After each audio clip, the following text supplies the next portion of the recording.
सेवा जोहार नमस्कार और जय मूल्यवासी। तो साथियों, आज हम लोग न्योता बांटने आए हैं। जैसे हम लोग शादी ब्याह में न्योता बांटने जाते हैं ना, तो वैसे ही न्योता बांटने आए हैं। और न्योता है आप लोगों को अधिकार दिलाने के लिए राष्ट्रीय पिछड़ा वर्ग मोर्चा आप लोगों का जाति आधारित जनगणना करवा रहा है। तो क्या है कि हमारे गांव देहात में एक घटना घटता है, उसको बढ़िया से समझिए। वो क्या होता है, जिसका खपरा से छत से जिसका जोरों होता है, तो वही आदमी ना जुगाड़ लगाता है उसको छानने का, छारने का। कोई तीसरा आदमी तो आके उसको छार नहीं देता है ना। मतलब कि एक देहात में कहावत है ना, क्या कहावत है कि गरजू के गरज नाखे, आप जाने ना, गरजू के गरज निकले तो गोया के का फिक्र। हाँ, गरजू के गरज नाखे तो गोया के का गरज की फिक्र, जो भी है कहावत, मैं बोले नहीं आ रहा हूँ, मैं ये बता रहा हूँ। हम लोग उम्मीद करते हैं कि हमारे हिस्से का काम कोई दूसरा कर दे। पूरी दुनिया में ऐसा नहीं है। अगर ऐसा होता तो हमारा जो रौतिया समाज है वो अभी तक मर मुरा के पूरा नमस्कार हो जाता। और हमारी माताएं लोग भी अगर इतना कुड़िया होते ना, तो ये पूरा रौतिया समाज, पूरा समुदाय, पूरा रौतिया जाति पूरा खत्म हो जाता। देखिए कैसे मैं उदाहरण के माध्यम से आप लोगों को समझा रहा हूँ। कोई महिला कितना अच्छा खाना बनाने जानती है, या उसका उल्टा भी अगर नहीं भी जानती है, तो वो कभी भी इंतजार नहीं करती है कि वो जो फलानी है वो बहुत अच्छा खाना बनाती है, तो जब उसका खत्म हो जाएगा तो मेरे घर में आके बना देगी। ऐसा आसरा देखने से ना पूरा का पूरा हमारा रौतिया जाति के लोग ना भूखा मर जाएगा। लेकिन क्या होता है, जिम्मेदारी होता है। जैसे सुबह हुआ, जैसे शाम हुआ, चूल्हा जलाना है, भात पकाना है, सब्जी पकाना है, वो जैसा भी पकाना है, अच्छा पकाना है, नहीं पकाना है, जो भी पकाना है, लेकिन पकाना है और अपने परिवार को देना है। तो ये मैं क्यों बता रहा हूं, जब हम लोग अपने घर के एक समय के खाना के लिए स्वयं मेहनत करते हैं, तो हमारे बच्चे के 45 साल के नौकरी के लिए हमको मेहनत करना चाहिए कि कुरकुरी का सेट बनिया के आप लोगों के लिए मेहनत कर देगा? कौन मेहनत करेगा? हम लोगों को मेहनत करना पड़ेगा ना। तो ये बात को भली भांति समझना है। बहुत बार ऐसा लगता है कि सरकार कर देगा, सरकार कर देगा। अरे सरकार क्यों करेगा आपका काम? सरकार में जो चलाने वाले लोग हैं, सरकार में जो बैठे हुए लोग हैं, उनको मलाई खाना है। वो लोग अपने बारे में सोचेगा क्या आप लोगों के बारे में सोचेगा? इसीलिए रौतिया जाति के लोगों का, ओबीसी समाज के लोगों का जाति आधारित जनगणना नहीं किया जा रहा है। इसके पीछे षड्यंत्र है। गांव देहात में हम लोग भी षड्यंत्र करते हैं। कैसे षड्यंत्र करते हैं, गंभीरता से सुनिएगा। हम लोग क्या बोलते हैं, मछली बताहूं तो के डोभरा हूं बताहूं का, ऐसा बोलते हैं नहीं बोलते? काहे बोलते हैं भाई? डोभरा बता देंगे तो जाएगा, फिर हम लोग से पहले वो छींच छाछ के ले जाएगा पूरा। वैसे ही सरकार में बैठे हुए जो आपका हक और अधिकार को खा रहा है, वो आपको क्यों बताएगा, क्यों जागरूक करेगा कि वो डोभरा में सबसे ज्यादा मछली है? ऐसा क्यों बताएगा आपको? वहां पे आप लोगों को सबसे ज्यादा नौकरी ऐसा करने से ऐसा मिलेगा, वो क्यों बताएगा? नहीं बताएगा। और हम लोग आसरा देख रहे हैं कि हमारे बच्चों के हिस्से की नौकरी के लिए जो 45 साल हमारा बच्चा नौकरी करेगा, हम लोग इसके लिए आसरा देख रहे हैं। हम लोग इतने कर्मठ हैं कि एक समय के भोजन के लिए हम लोग किसी का आसरा नहीं देख रहे हैं, एक समय के भोजन के लिए। तो यहाँ पे हमारे रौतिया जाति के लोगों को समझने की जरूरत है कि 45 साल जो हमारे परिवार को मिलने वाला है, उसके लिए हम दूसरे के ऊपर आसरा क्यों कर रहे हैं? आपको चौधरी विकास पटेल साहब पूरे भारत व्यापी जगाने का काम कर रहे हैं, पूरे भारत में जगाने का काम कर रहे हैं। राष्ट्रीय पिछड़ा वर्ग मोर्चा ही एक ऐसा संगठन है जो आपकी लड़ाई को सच्चे दिल से और सच्चाई के तरीके से लड़ रहा है। बाकी ओबीसी की जितने भी जो संगठन है वो तो पूरा फर्जीनुमा संगठन है। तो हमारे बहुत सारे ओबीसी समाज के लोगों को ऐसा लगता है कि किसी भी ओबीसी का संगठन में चले जाओ, काम हो जाएगा, ऐसा लगता है। मैं आप लोगों को सचेत करने आया हूं, ऐसा काम नहीं होता है। ऐसा काम नहीं होता है। कुछ भी खा देने से सेहत नहीं बनता है। अगर कुछ भी खाने से सेहत बनता तो हम लोग पूरा अभी तक पूरा एकदम से बुमाबुम रहते कि नहीं रहते, कुछ भी खा लेने से। तो शरीर बनाने के लिए छटे छटाया कुछ चीज़ों को खाना पड़ता है, तब जाके बनता है। तो वैसे ही ओबीसी समाज का हक और अधिकार को पाने के लिए किसी भी ओबीसी समाज के संगठन में आप घुस जाएंगे, किसी का में भी घुस जाएंगे, तो साथियों मैं आप लोगों को बता रहा हूं काम नहीं होने वाला है। देखिए उदाहरण के माध्यम से समझाऊंगा मैं। कपड़ा को सिलने के लिए सुई जो है ना, वही सही है सुई। अब हमारे ओबीसी समाज से अगर कोई होशियारी करना शुरू कर दे कि नहीं यार, सुई के जगह से अगर हम लोग उसको तलवार की जगह से सिलाई करेंगे, तो आप लोग खुदे बताइए तलवार सिल पाएगा क्या? तो किसी भी काम को करने के लिए राइट टूल का चुनाव करना बहुत जरूरी है, मतलब कि सही औजार का चुनाव करना बहुत सही है। अभी सभी के पास में मोबाइल है हाथ हाथ में, तो बहुत ताकतवर आदमी को मोबाइल दे दीजिए और उसको बोलिए कि लीजिए खोलिए, और उसको खोलने का औजार मत दीजिए, खोल पाएगा क्या? और एक 20 किलो का एकदम लेपड़ा जैसा आदमी को दे दीजिए और उसको छोटा सा पिचका दे दीजिए जिससे जो मोबाइल का नट बोल्ट खुलता है, तो 20 किलो का लेपड़ा आदमी खोल पाएगा कि नहीं खोल पाएगा? तो सही औजार का होना बहुत जरूरी है। तो ये जो बामसेब का ऑफशूट विंग है राष्ट्रीय पिछड़ा वर्ग मोर्चा, ये कसम खाया हुआ है कि पिछड़ों का हक अधिकार हर हाल में इनको दिलाना है। तो साथियों इस लड़ाई में आपको इसलिए भागीदारी होना है क्योंकि यहाँ पे आपके बच्चों का सवाल है। यहाँ पे मम्मी लोग आप लोगों को भारत बंद में रोड जाम में आपके आके इसलिए बैठना है क्योंकि आप जिसको राजा बेटा और जिसको रानी बिटिया बोल बोल के पाल पोस के बड़ा कर रहे हैं, ये जो वर्तमान समय में जो कांग्रेस की सरकार है, वर्तमान समय में जो भाजपा की सरकार है, आप लोगों को लग रहा होगा ये रूपनारायण तो अजीब टाइप का बोलता है, कांग्रेस का सरकार है भाजपा का सरकार, दोनों का सरकार बता रहा है। ये पूरा मिली भगत में हो रहा है, मिली भगत में हो रहा है। देखिए कांग्रेस और भाजपा आप लोगों के बारे में, आपके हक अधिकार के बारे में कोई बोलना ही नहीं चाह रहा है, उनका सोच इक्वल है। हम तो भैया अलग सामाजिक संगठन से आए हुए हैं ना। हम क्या बोल रहे हैं, आपका जाति आधारित जनगणना होना चाहिए, आपके बच्चे को आपके संख्या के आधार पर नौकरी मिलना चाहिए, हम बोल रहे हैं। तो बातों में फर्क हो रहा है कि नहीं हो रहा है? अगर कांग्रेस और भाजपा अलग अलग होता तो उनका जो बोली है अलग अलग होता कि नहीं होता? अभी जैसे उदाहरण के लिए कि भाजपा आप लोगों की जाति आधारित जनगणना नहीं कराना चाह रहा है, ये उसकी भाषा हो सकती है। तो कांग्रेस अगर सही पार्टी होता तो बोलता नहीं, जैसे देश चलाने के लिए पक्ष और विपक्ष चाहिए ना, तो कांग्रेस आज विपक्ष में है देश में, तो वो बोलता कि ओबीसी की जाति आधारित जनगणना का मैं समर्थन करता हूं, और अगर आप लोग ओबीसी की जाति आधारित जनगणना नहीं करेंगे तो संसद बहिष्कार किया जाएगा। संसद बहिष्कार करने के बाद में भी अगर आप नहीं मानते हैं तो पूरे देश भर में कांग्रेस के समर्थक लोग गांव गांव में हैं, हम लोग पूरा भारत बंद करेंगे, पूरा चक्का जाम करेंगे। ऐसा अगर कांग्रेस विपक्ष का काम अगर सही सलामत खुद करता तो आप लोगों का जाति आधारित जनगणना आपका कब का कब हो जाता। 1931 के बाद में हुआ ही नहीं, 1940 में हो जाता, 1950 में हो जाता, 1960 में हो जाता, 1970 में, 80 में, 90 में, 100 में, 2000 में, 2010 में, 20 में, और अभी 2030 पहुंचने वाला है। यानी कि टोटल आप देखेंगे उधर 70 इधर 30, मतलब कि आपका 80 90 100, ये 100 साल अभी आपका पुरने वाला है। लेकिन आप लोगों का जाति आधारित जनगणना नहीं किया जा रहा है। बहुत सारे लोग इसको बहुत हल्के में लेते हैं कि जाति आधारित जनगणना ही तो नहीं हो रहा है। जनगणना करने से आपको हिस्सा मिलेगा। मैं कई दफे मेरे भाषण में बोला हूं कि भैया हमारे घर में एक टाइम का खाना बनने में गिनती होता है, एक समय के भोजन बनाने में गिनती होता है। आप अभी साहब जैसे कहीं पे गुतिया चले गए हैं और उनको पता है कि आप गुरुवार को आने वाले हैं, तो गुरुवार को अगर आप शाम 4-5 बजे तक नहीं पहुंचे अपने घर में, तो आपके घर वाले फोन लगाएंगे आपको कि आज आप आ रहे हैं कि नहीं आ रहे। ये पहला सवाल पूछा जाएगा।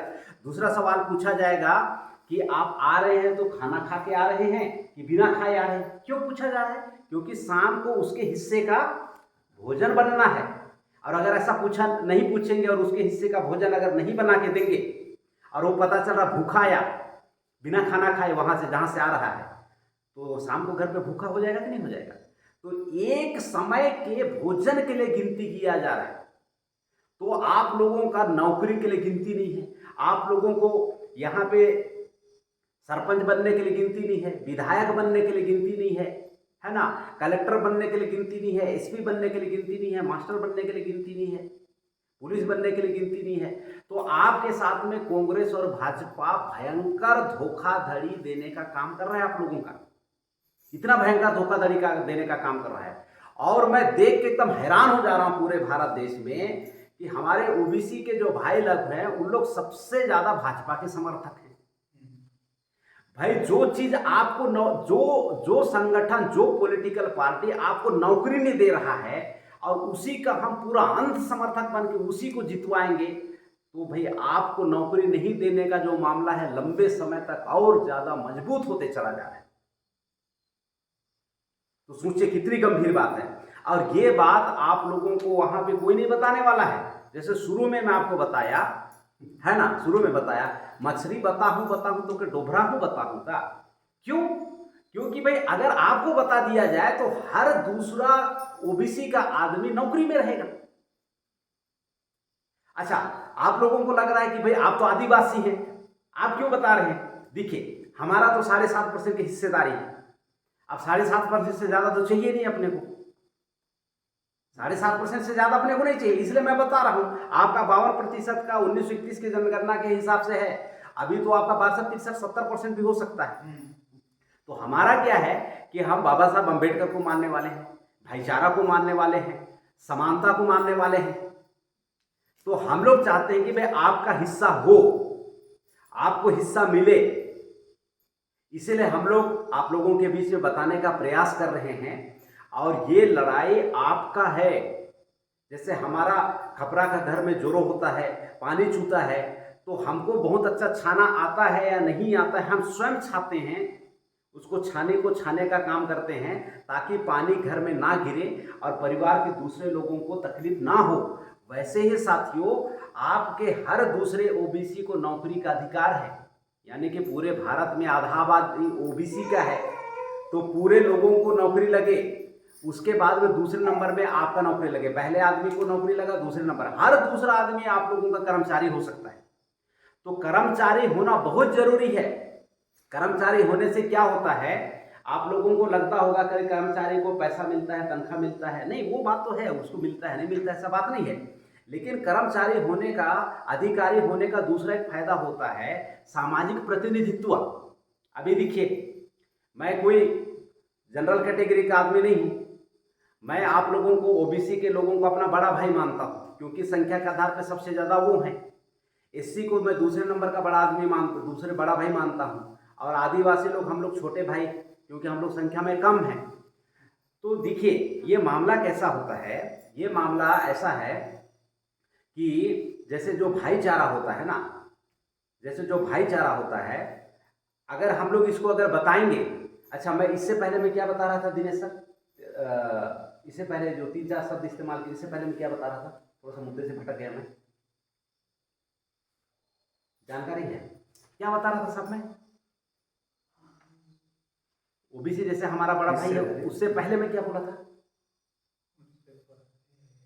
अचानक एकदम से, मतलब कि वो जो एक सीक्वेंस है जो मैं बता रहा था ना, वो थोड़ा सा मैं बोलते बोलते थोड़ा सा भूल गया, थोड़ा याद दिलाइए।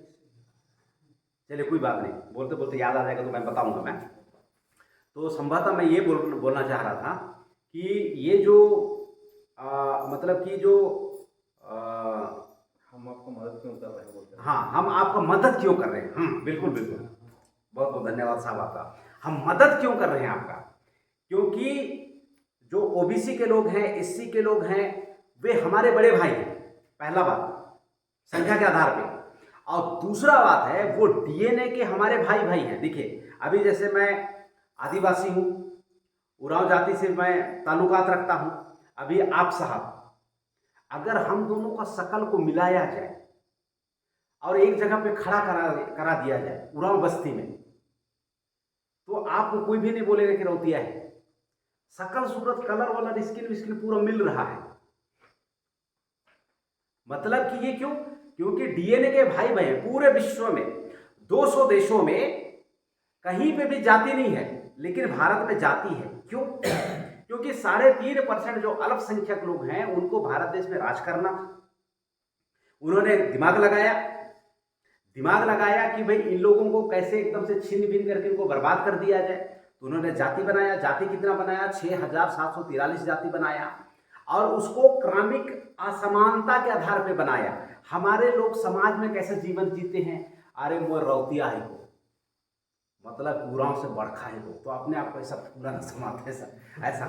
और हमारा उराव का बोलेगा ए साले खट्टा मन नहीं जाने यार, ऐसा वो साला ऐसा होगा। तो ये देखिए, ये भयंकर मूर्खता वाला बात है, एकदम भयंकर मूर्खता वाला। मतलब कि एक आदमी दूसरा आदमी को कोसता है और कोसने के चक्कर में जो ओरिजिनल डोभरा है ना, जहाँ पे हमको बहुत सारा मिलना है मछली, उस डोभरा के बारे में दिमाग नहीं लगा रहा है। उसका दिमाग कहाँ पे लगा हुआ है? ऐसा में, अरे मैं तो ऐसा, मैं तो वैसा, इस टाइप का। इसको बोला जाता है मतलब कि क्रमिक असमानता।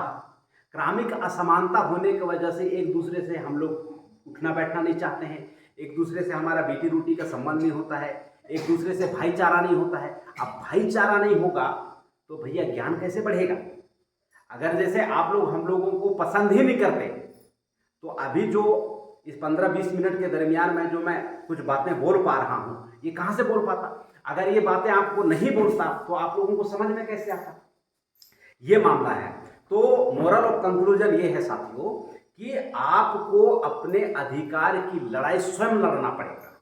आप अगर उम्मीद लगा के बैठे हुए हैं कि राजनीतिक पार्टी भाजपा हमारा हिस्से की लड़ाई लड़ेगा, हमारे बच्चे को नौकरी देगा, तो साथियों मैं डंके के चोट पे बोल सकता हूं, एक बार जो सूरज है ना, सूर्य पूरब से पश्चिम को ओर उग सकता है, पूरब से पश्चिम की ओर कभी नहीं उगेगा। लेकिन मैं बोलने के लिए बोल रहा हूं कि पूरब दिशा से पश्चिम की ओर उग सकता है। लेकिन ये जो सत्ता में जो बैठे हुए लोग हैं, जो आपका हिस्सा का जो नौकरी को खा रहा है, मैं पूरे होशो हवास के साथ में बोल रहा हूं साथियों, वो आपका गिनती कभी भी नहीं गिनाएगा। हाँ, बेवकूफ बनाने का काम कर सकता है, आप लोगों को गुमराह बनाने का काम कर सकता है कि अभी हम लोग करेंगे, अभी करेंगे, अभी करेंगे। क्योंकि जैसे ही आपकी गिनती हो गई, वे जो आपके हिस्से का नौकरी को खा रहे थे साथियों, वो पूरे नौकरी का हकदार आप हो जाएंगे। और मुझे ऐसा कभी नहीं लगता है कि उनका दिल इतना बड़ा है।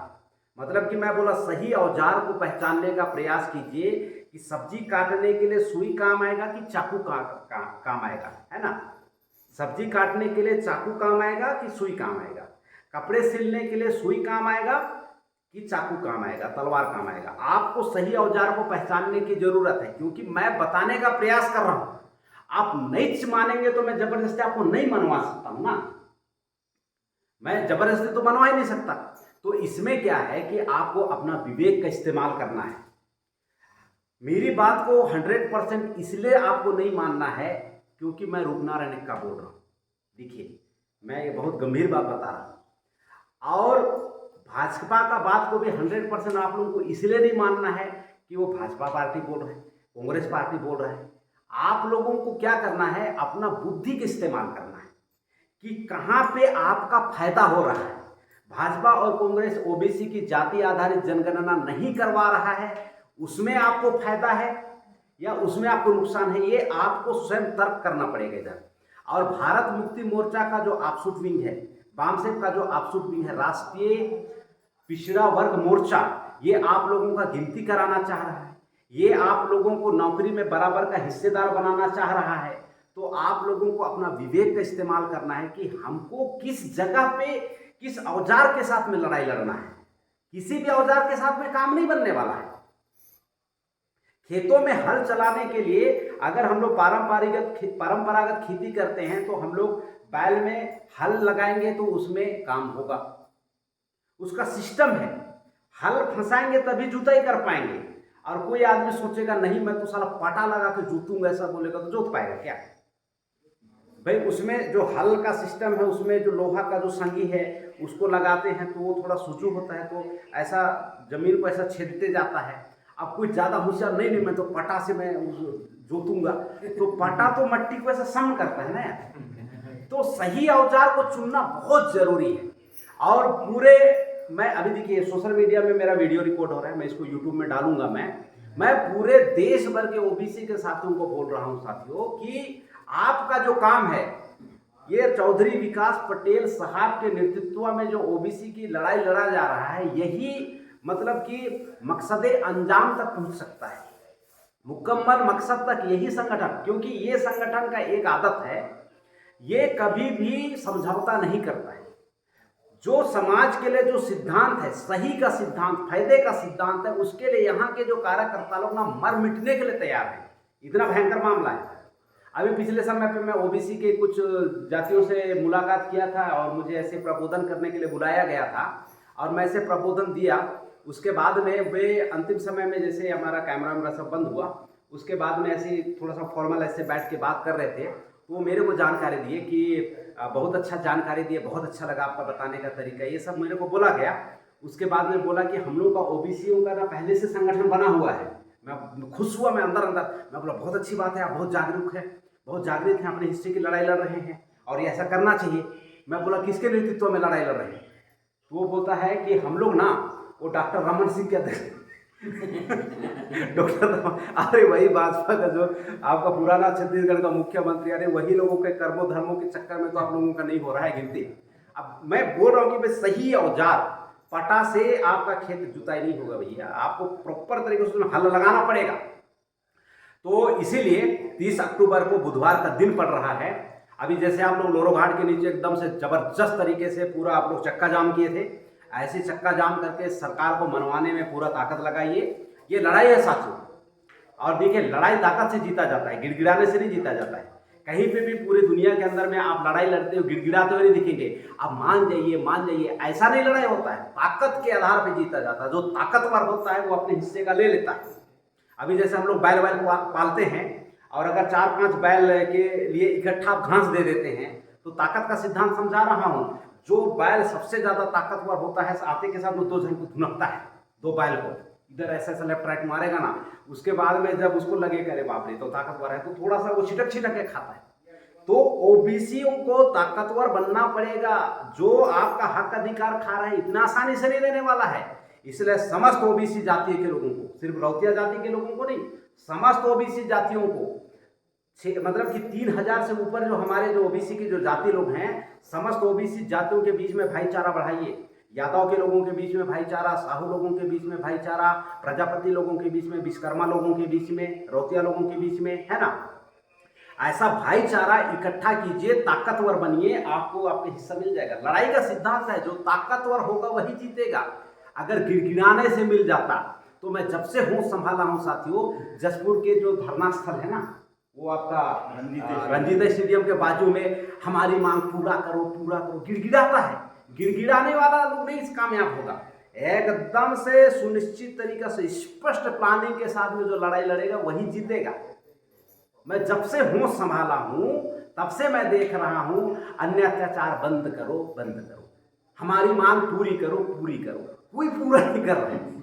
और ब्राह्मण लोगों को देख लेना भाई, वो कभी भी रंजीत स्टेडियम में बैठ के हमारी मांग पूरी करो बोलता ही नहीं है। वो आर्थिक आधार से आरक्षण ले रहा है।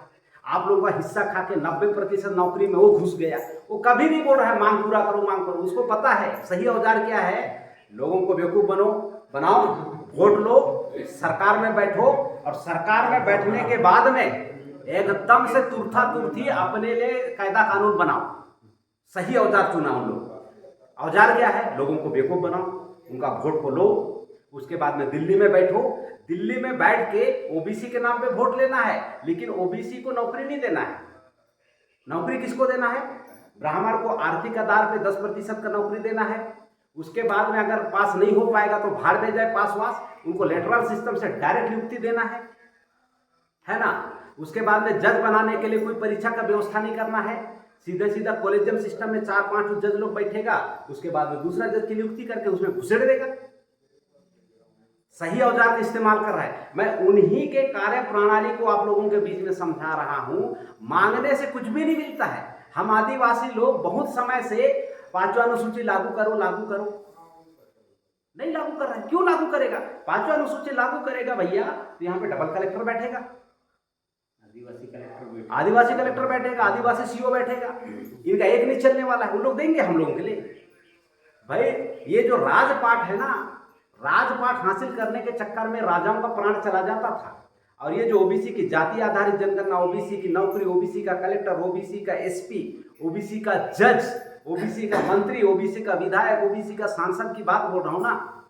इस लड़ाई को पहले राजा लोग लड़ते थे, अपनी प्राण की बाजी लगाते थे। मैं आप लोगों से पूछ रहा हूं, आप लोग क्या अपने प्राणों की बाजी लगाने के लिए तैयार हैं? तैयार हैं कि नहीं है? अब तैयार नहीं है तो फिर कैसे मिलेगा? भैया मैं उदाहरण दे दे के बता रहा हूं कि पिछले समय राजा लोग हक अधिकार को लेने के लिए, शासन प्रशासन को लेने के लिए अपने प्राण की बाजी लगाते थे। एक राजा को ललकारते थे, दूसरा राजा इधर के राजा को ललकारेगा, इधर का राजा उधर के राजा को ललकारता। घमासान लड़ाई होता था, जो जीतता था वो राजपाट का मालिक होता था। और हम ओबीसी के लोग सोच रहे हैं कोई आएगा और हमारे झोली में डाल देगा, लीजिए महाराज आपका नौकरी इधर मुबारक। ऐसा नहीं होने वाला है। ताकत बढ़ाइए, ताकत बढ़ाना बहुत जरूरी है। और भारत मुक्ति मोर्चा, बामसेफ, राष्ट्रीय पिछड़ा वर्ग मोर्चा के सभाओं में आते रहिए, क्योंकि जब आप आएंगे तो आप बहुत सारी बातों को समझेंगे तो आपकी राय बनेगी तो ताकत का निर्माण होता है। और जो ताकतवर आदमी होता है वो समाज के साथ में न्याय करता है। जो ताकतवर आदमी होता है उसी का समाज सुरक्षित रहता है। और हमारे बड़े भाई लोग इस लड़ाई को हर हाल में जीतेंगे, मैं ऐसा उम्मीद करता हूं। और आप लोगों ने मुझे सुना, इसके लिए बहुत बहुत धन्यवाद। और सभी साथियों को फिर दोबारा से सेवा जोहार।